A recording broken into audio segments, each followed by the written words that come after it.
Selamat pagi semuanya teman-teman, apa kabar? Pagi hari ini kita senang sekali kita boleh bersama-sama kembali untuk merayakan satu ibadah. Puji-pujian, penyembahan kita kepada Tuhan, kita boleh datang bersama-sama dengan satu hati. Walaupun kita di tempat yang berbeda-beda, betul ya Karin ya? Ada yang di rumah, dan kita sama-sama boleh memiliki satu hati untuk datang beribadah kepada Tuhan. Oke, sebelum kita memulai ibadah pada pagi hari ini, harus ada beberapa peraturan yang harus kita sepakati bersama terlebih dahulu. Pertama, tidak boleh apa? Tidak boleh tidur-tiduran. Tidak boleh tidur-tiduran.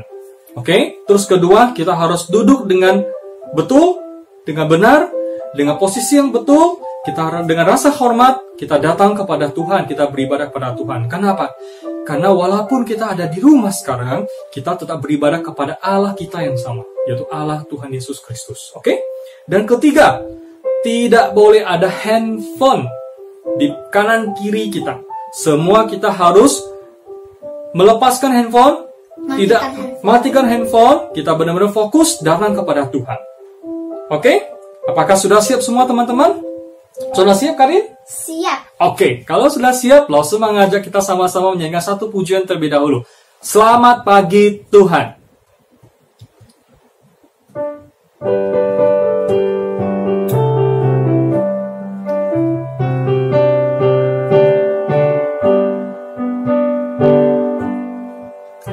Selamat pagi Tuhan, tak lupa terima kasih. Tuhan telah pelihara kami semuanya. Matahari bersinar, burung-burung bernyanyi, bertambah-tambah indahnya. Sekali lagi, selamat pagi Tuhan, tak lupa terima kasih. Tuhan telah pelihara kami semuanya. Matahari bersinar, burung-burung bernyanyi, bertambah-tambah indahnya. Oke, selamat pagi. Kita setiap pagi Tuhan berikan kepada kita satu mentari pagi, matahari pagi yang boleh menyinari hidup kita setiap hari. Ini adalah menandakan bahwa Tuhan tidak pernah meninggalkan kita sama sekali. Oke, langsung mengajak kita sama-sama lipat tangan, kita berdoa sebelum kita melanjutkan ibadah kita. Oke. Tuhan Yesus yang baik, terima kasih Tuhan pada pagi hari ini. Kami senang sekali boleh diberikan kesempatan untuk beribadah kepada Tuhan. Kendati kami tidak di satu tempat yang sama Tuhan, tapi kami percaya dan kami yakin bahwa kami boleh beribadah dengan satu hati yang sama, bersama dengan teman-teman semua, dengan guru-guru semua, yaitu satu hati yang tertuju kepada Engkau. Terima kasih Tuhan Yesus. Tuhan, pimpin dan sertai ibadah kami dari awal hingga selesainya ke dalam tangan Tuhan kami serahkan. Terpujilah nama Engkau Tuhan Yesus. Kami berdoa hanya di dalam nama Yesus Kristus, Juru Selamat kami yang hidup. Amin. Oke, Karin, siap untuk puji-pujian? Siap. Oke, yuk mari teman-teman, kita akan sama-sama menyanyikan satu pujian. Aku bahagia. Kalau bahagia berarti nyanyinya harus gimana? Senang. Senang. Gak boleh sedih. Oke? Gak boleh marah. Gak boleh marah tentunya. Oke? Yuk, mari kita sama-sama menyanyikan pujian ini.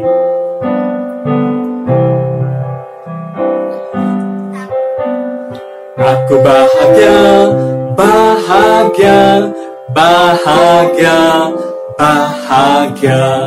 Aku bahagia, bahagia. Tuhan Yesus angkat bebanku dan buang ke laut. Yesus angkat bebanku dan buang ke laut. Buang ke laut. Buang ke laut. Yesus angkat bebanku dan buang ke laut. Buang ke laut. Buang ke laut. Sekali lagi. Aku bahagia, bahagia, bahagia, bahagia. Aku bahagia, bahagia. Yesus angkat bebanku dan buang ke laut. Yesus angkat bebanku dan buang ke laut. Buang ke laut. Buang ke laut. Yesus angkat bebanku dan buang ke laut. Buang ke laut. Buang ke laut. Iya, kita bahagia sekali karena Tuhan Yesus ternyata sangat peduli dengan kita dan memang sangat peduli dengan kita. Jadi apapun kondisi kita, Tuhan Yesus senantiasa bersama dengan kita. Dengan teman-teman semua, kita nggak bisa ke sekolah, betul ya? Nggak bisa ke gereja. Nggak bisa ke gereja. Nggak bisa ke mall. Nggak bisa ke mall. Tapi tetap Tuhan Yesus senantiasa bersama dengan kita. Kondisi apapun itu. Ya, kondisi dengan COVID yang sekarang ada COVID-19 ini, Tuhan Yesus selalu mengingatkan kita, jangan lupa untuk bersandar kepada Tuhan. Selalu senantiasa berdoa kepada Tuhan. Dan jangan khawatir. Dalam kondisi apapun, Tuhan Yesus akan ada bersama dengan kita. Kita akan sama-sama menyanyikan satu pujian, yaitu With Christ in the Vessel. We can smile and we can keep strong. Okay?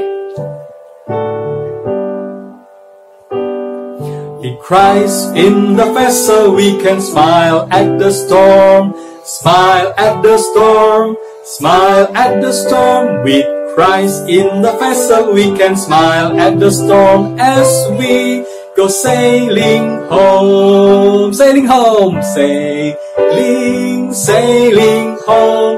Sailing, sailing home. With Christ in the vessel, we can smile at the storm as we go sailing home. Sekali lagi.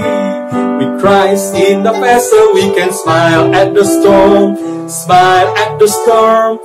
Smile at the storm. With Christ in the vessel, we can smile at the storm as we go sailing home. Sailing, sailing home. Sailing, sailing home. With Christ in the vessel, we can smile at the storm as we go sailing home. Iya teman-teman, seperti lagu pujian saat ini. With Christ in the vessel, we can smile at the storm. At the storm. Jadi dalam kondisi apapun, teman-teman, jangan sedih. Jangan takut dan jangan khawatir. Kenapa? Karena Tuhan ada bersama dengan kita. Ya, walaupun kita nggak bisa kemana-mana, nggak bisa bertemu dengan teman-teman sekolah minggu, Tuhan senantiasa bersama dengan kita menguatkan satu dengan lainnya. Oke? Bagus sekali teman-teman. Yuk, sekarang kita akan menjalankan persembahan. Lalu kita semua menyiapkan lagu selanjutnya dan jangan lupa sekarang kita boleh juga melakukan persembahan secara online. Tolong kalian juga bisa minta kepada papa mama untuk membantu kalian semua untuk melakukan persembahan ini dengan cara apa? Yaitu dengan cara transfer ke rekening gereja. Oke? Yang ada tertera di layar ini. Baik semua? Mari kita sama-sama menyanyikan pujian ini. Beri syukur. Beri syukur, beri syukur, bila syukur, beri syukur. Susah ataupun senang, beri syukur. Panjatkan doamu, segenap hatimu. Kasihnya Yesus jadi milikmu. Sekali lagi. Beri syukur, bila syukur, beri syukur. Susah ataupun senang, beri syukur.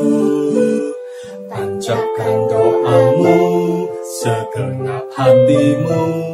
Kasihnya Yesus jadi milikmu. Oke, sekarang semua posisi lipat tangan. Kita berdoa kepada Tuhan. Tuhan Yesus yang baik, terima kasih Tuhan. Sekali lagi kami sungguh boleh mengucap syukur untuk setiap hari yang Tuhan boleh berikan kepada kami. Tuhan masih berikan kekuatan kepada kami dan juga kesehatan yang baik. Tuhan Yesus, saat ini juga kami boleh menjalankan persembahan kami. Tuhan pimpin dan berkati agar persembahan kami Tuhan sungguh boleh menjadi manfaat, memberikan manfaat dan juga menjadi berkat bagi rumah Tuhan dan juga bagi orang-orang di sekitar ini ya Tuhan. Terima kasih Tuhan Yesus. Tuhan pimpin juga biarlah dalam kondisi corona COVID-19 yang ada di luar itu Tuhan. Tuhan biarlah Engkau pakai setiap kami anak-anak sekolah minggu. Kami juga boleh menjadi lilin-lilin kecil yang senantiasa boleh berdoa kepada Tuhan. Terima kasih ya Tuhan Yesus. Kami berdoa mengucap syukur hanya di dalam nama Yesus Kristus, Juru Selamat kami yang hidup. Amin. Oke, sekarang sebelum kita masuk ke dalam firman Tuhan, langsung mengajak kita sama-sama menyanyikan satu pujian terlebih dahulu. Agar kita boleh mempersiapkan hati kita dengan betul, sikap kita dengan betul, telinga kita, pikiran kita, dan hati kita untuk datang kepada Tuhan, siap membuka pintu hati mendengar firman Tuhan. Kita sama-sama akan menyanyikan pujian firman Tuhan ku dengar.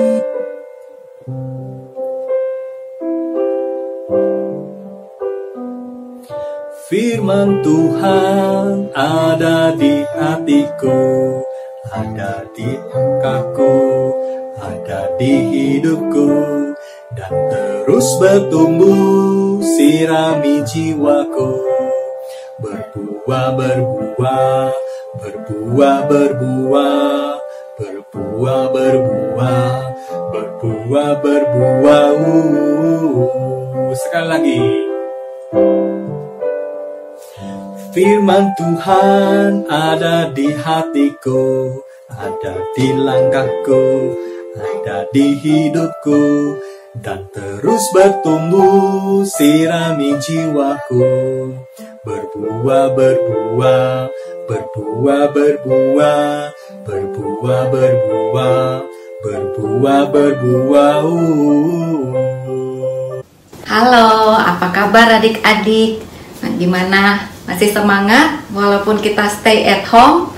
Ya, kali ini kita akan mendengarkan firman Tuhan.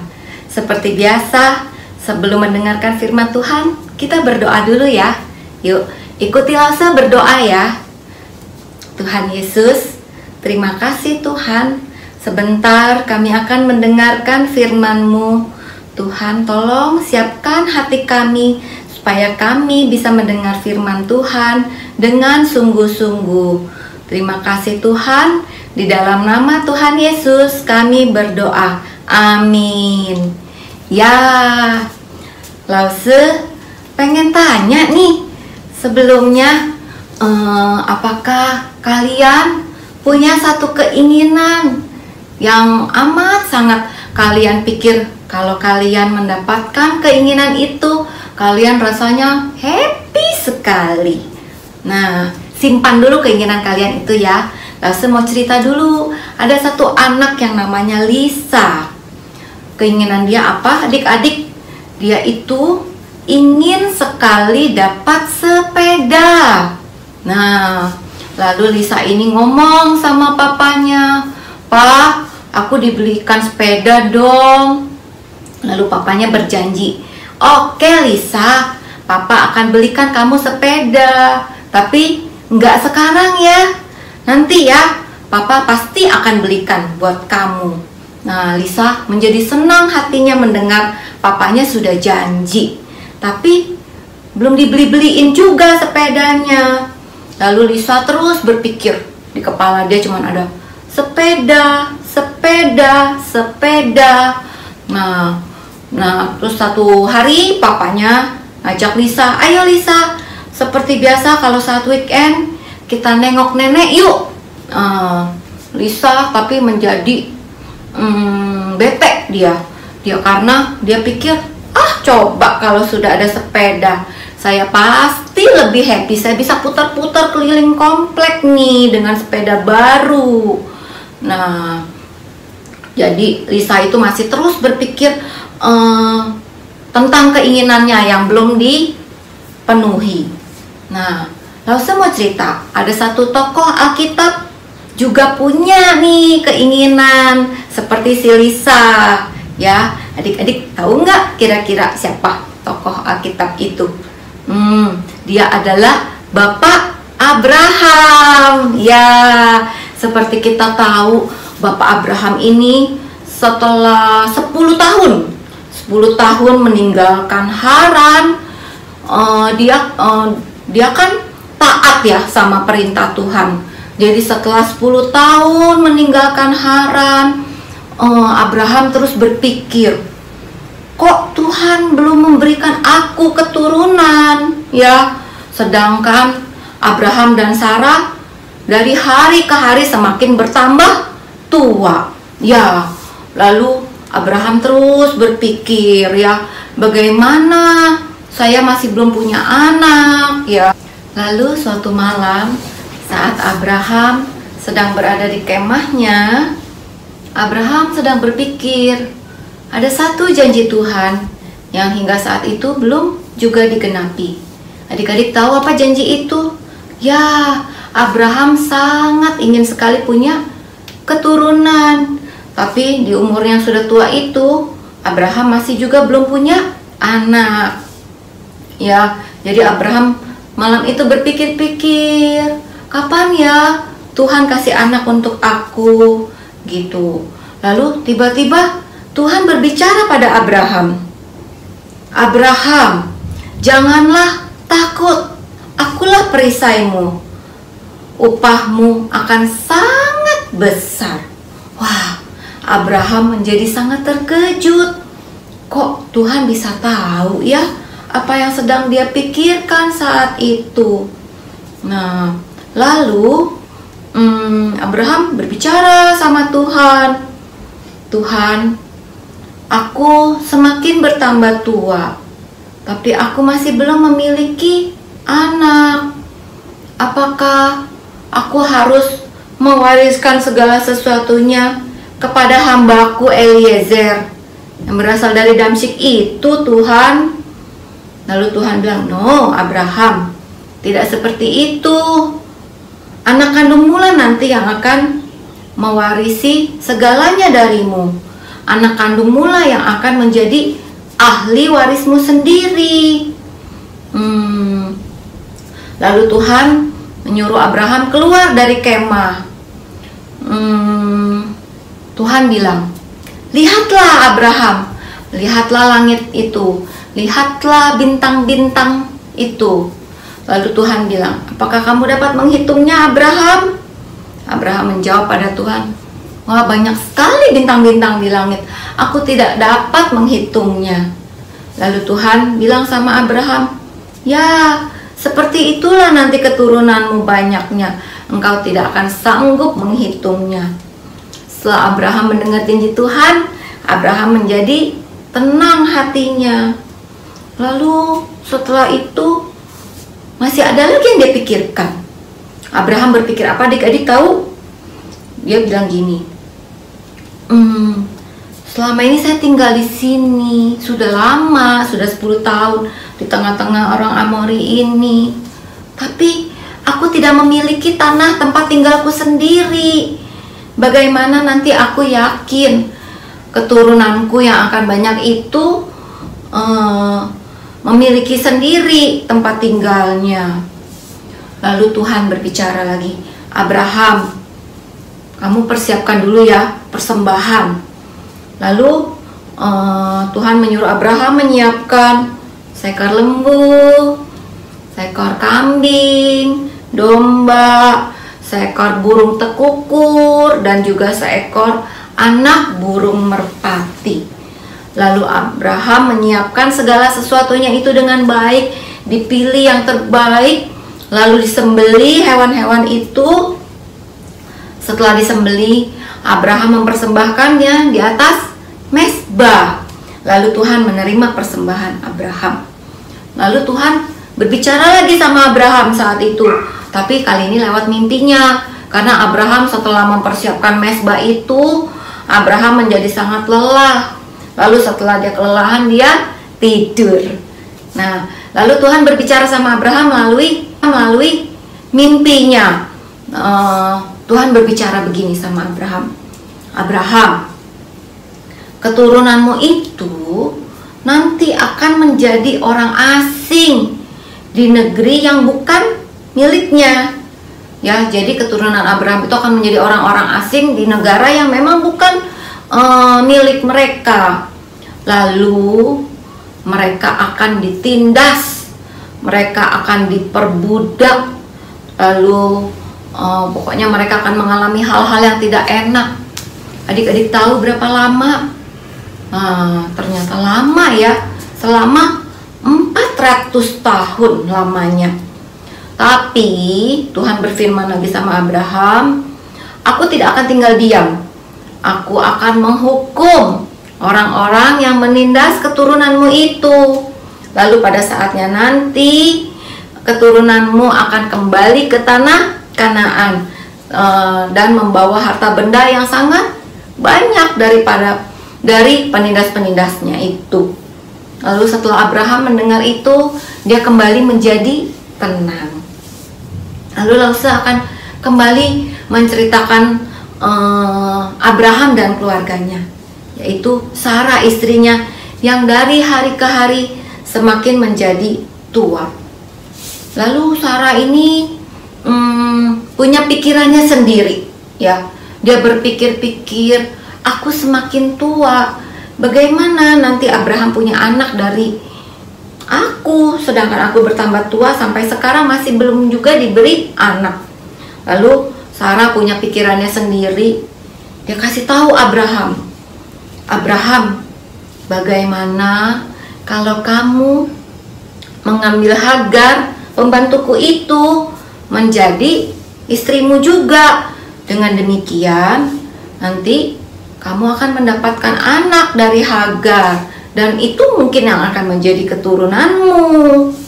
Lalu Abraham berpikir-pikir, berhari-hari dia berpikir-pikir. Dia menimbang-nimbang, apakah benar keputusan ini. Lalu tapi setelah dia berpikir-pikir, boleh juga ide ini. Akhirnya dia menikahi Hagar, lalu Hagar mengandung. Nah, saat Hagar mengandung, adik-adik tahu, dia mulai menjadi sombong ya.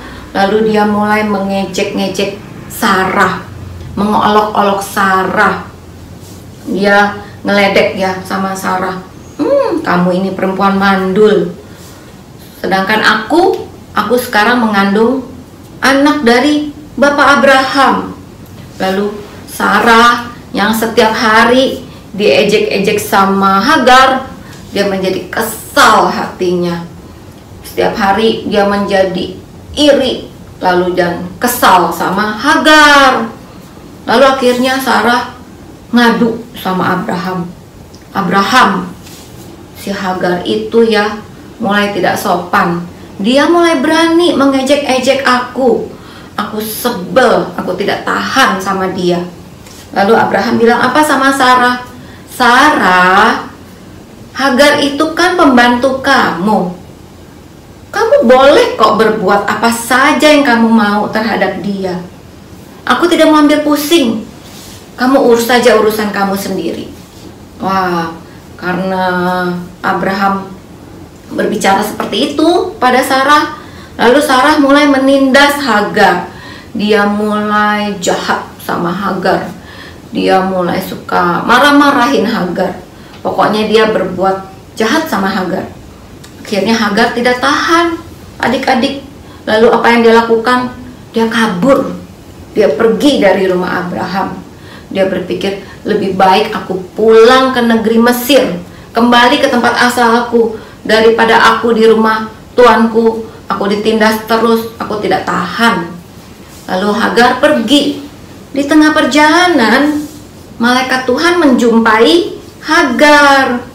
Malaikat Tuhan bertanya pada Hagar, Hagar, kamu ini dari mana? Kamu mau kemana? Lalu Hagar jawab, saya ini kabur dari rumah tuanku Abraham. Lalu malaikat Tuhan bertanya lagi, kenapa kamu kabur? Hagar bilang, aku tidak tahan di rumah itu. Setiap hari aku dimarahi oleh Sarah nyonyaku itu. Aku tidak tahan, daripada begitu mendingan aku kabur. Lalu malaikat Tuhan bilang begini sama Hagar, Hagar, kamu tidak boleh seperti itu. Kamu harus pulang ke rumah Abraham. Kenapa? Karena sebentar lagi kamu akan melahirkan seorang anak laki-laki, dan engkau harus memberi dia nama Ismail. Hagar mendengar semua yang diberitahukan oleh malaikat Tuhan. Malaikat Tuhan berbicara kepada Hagar bahwa Ismail itu tingkahnya akan menjadi seperti seorang anak yang suka memberontak, seperti seorang pembangkang. Dia akan selalu melawan semua saudara-saudaranya sendiri. Tapi kamu harus pulang ke rumah Abraham. Lalu Hagar nurut sama malaikat Tuhan dan dia kembali ke rumah Abraham. Dan setelah tak berapa lama Hagar pulang ke rumah Abraham, dia melahirkan seorang anak laki-laki, dan dia memberi nama Ismail seperti yang diperintahkan malaikat Tuhan kepadanya.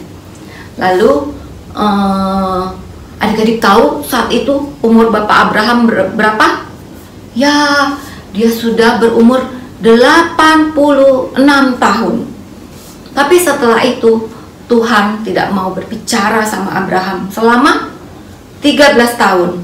Lalu cerita berikutnya setelah 13 tahun kalian akan dengarkan di firman Tuhan yang berikutnya.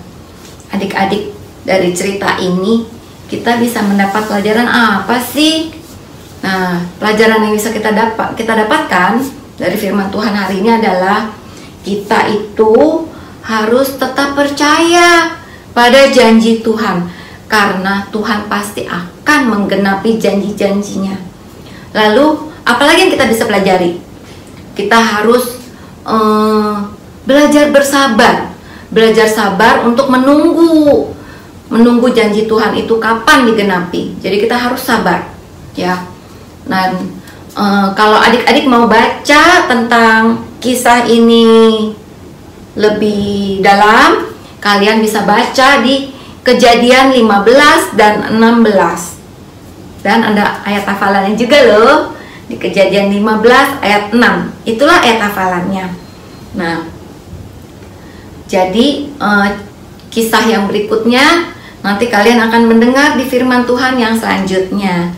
Seperti biasa, setelah firman Tuhan ini selesai, kita akan tutup dalam doa. Ikutilah berdoa ya. Tuhan Yesus, terima kasih Tuhan untuk firman-Mu hari ini. Itu menguatkan kami Tuhan, bahwa kami harus selalu percaya akan janji-janji-Mu. Dan kami juga percaya Tuhan, bahwa Engkau pasti akan menepatinya.